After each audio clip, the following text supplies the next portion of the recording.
a ka lidhje kjo me mënyrën se si Donald Trump po i afrohet Vladimir Putin, pra a she Europa një Amerikë ndryshe, që do të thotë ne nuk i kemi më besimin Shteteve të Bashkuara të Amerikës, sepse ka një qasje të saj ndryshe. Pra a lidhet kjo njëra me tjetrën? Pa diskutim që lidhet, dhe Europa ka shumë të drejtë që s'duhet ketë varësima nga Shtetet e Bashkuara të Amerikës. Imagjinoje një Gjermani e cila është fuqia e katërt ekonomike në botë, nuk është në gjendje më shumë se sa, nuk është në gjendje të mobilizojë më shumë se 120.000 ushtarë, ose përsa i përket forcave ajrore detare që janë krejtësisht modeste. Në krahasim me një forcë tjetër, me një vend tjetër që është ndoshta 150 herë, 200 herë më i dobët ekonomikisht, dhe po marr këtu një shembull, Korenë e Veriut, e cila vetëm gjatë një viti e gjys i ka dhënë Vladimir Putinit 4 milion predha 122 dhe 152 mm. Që të thotë, i gjithë kompleksi industrial i Bashkimit Evropian, së bashku me 23 trilion euro që përfaqësojnë nga ana fuqisë ekonomike, janë të paaftë për ta furnizuar Ukrainën plus Shtetet e Bashkuara të Amerikës. Përpallë një federatë ruse me 2.5 trilion dhe një, për shembull, Korea e Veriut që nuk ka as bukë të hajë. Pra, kjo qasje do të kërkoj kohë që të ndryshojë. Dhe shumë pozitive që Bashkimi Evropian më në fund është zgjuar nga gjumi, dhe kjo qasje, kjo politikë e jashtme e afrimit me Federatën Ruse e Putinit, unë mendoj që do t'i bëj shumë mirë Europës për dekadat e ardhshme për sigurinë e saj kombëtare. Ju e cekët pak më herët, por dua që ta elaboroni pak më shumë. A është sot ose a është tani dhe a mund të përjetoj në një kohë, në një periudhë afatshkurtër Europa një paqe të brisht dhe një siguri jo të konsoliduar, zoti Demiraj? Unë besoj që po, në rast se do të gjenden mekanizmat për t'i ulë palët në tryez edhe Ukrainën, sepse është Bashkimi Evropian që po e pengon Ukrainën, le të jemi të sinqertë. Unë s'po flas këtu se jam politikan, po t'isha politikan nuk do ta thoja këtë. Si analist, na duhet të jemi të sinqertë për analizën e situatave politike dhe gjeopolitike. Është Bashkimi Evropian që po përpiqet të japi oksigjen Zelenskit, nga njëra dhe nga ana tjetër është Shtetet e Bashkuara të Amerikës që duan se s'bën të zbatojnë, patruajnë faqen në atë shprehjen popullore, sepse ju dini që Trumpi ka thënë unë mbyll të luftë për 24 orë.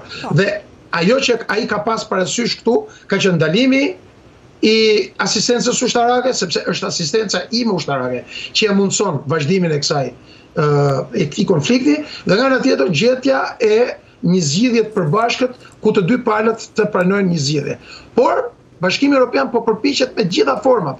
Sfundmi kanë miratuar fatmirësisht një plan 20 miliard euro, nuk është problemi për të miratuar programe apo shifra, për deklaruar shifra. Problemi është që ushtria ukrainase ka nevojë për pajisje. Ka nevojë për pajisje të cilat nuk i ka dhe nuk realizohen. Ushtria ruse nuk mund të mposhtet me deklaratat e Kallasit, edhe me dëshirat e Kallasit. Mposhtet vetëm me asistencë ushtarake, me pajisje, me mjete. Duke ndihmuar Ukrainën, Bashkimi Evropian po krijon një Europë më pak të sigurt?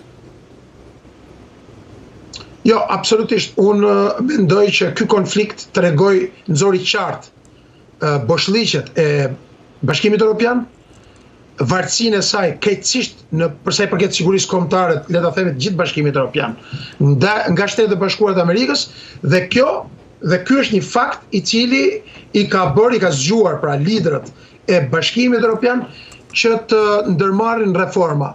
Por një pjesë e madhe e tyre, për shembull po jo marr këtu Britaninë e Madhe, Shtarmerin, ka vetëm deklarata publike, asgjë. Merrni, shikoni me vëmendje se sa është buxheti i forcave të armatosura në Britaninë e Madhe. Krahasojeni Britaninë e Madhe me 20 vite më parë, një nga fuqitë kryesore.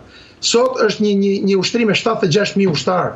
Pra po flas për forcat toksore, me një flotë modeste detare, me një flotë modeste ajrore, e cila nuk përfaqëson as pak fuqinë e Britanisë së Madhe si një nga 5 vendet kryesore anëtare të parashme të Shiut. Pra e kanë të pamundur për të projektuar fuqi. Në qoftë se do që të projektosh forcë, do duhet që të kesh mjete nga mbrapa. Dhe Europa këto sot nuk i ka. Edhe në pyetjet fundit kam zoti Demiraj. A janë sot Shtetet e Bashkuara të Amerikës alati kryesor i Europës? Nuk ka diskutim, është boshti euroatlantik, është i padiskutueshëm. Thjesht kemi një zhvendosje të politikës jashtme të Shtetet Bashkuara të Amerikës, presidentit Trump, pasi në mënyrë që Shtetet Bashkuara të Amerikës të vazhdojnë të jenë superfuqia, vazhdojnë të jenë dhe do vazhdojnë të jenë superfuqia e pasfidueshme e globit, do duhet që edhe Shtetet Bashkuara të Amerikës të kenë një bashkëpunim më të ngushtë, pra të kenë bashkëpunim të paktën, jo më të ngushtë, edhe me Republikën Popullore të Kinës dhe me Federatën Ruse. Dhe do duhet që të gjenden format dhe metodat e bashkëpunimit, pra jo luftë, sepse në asnjë konflikti me këto dy shtete kjo nuk do ta bënte Shtetet Bashkuara të Amerikës superfuqi, do ta dobësonte dhe do të krijonte problematika të tjera në situatën gjeopolitike globale. Ju falenderoj shumë zoti Demiraj, gjithmonë kënaqësi të dëgjojmë opinionet tuaja. Ju falenderoj.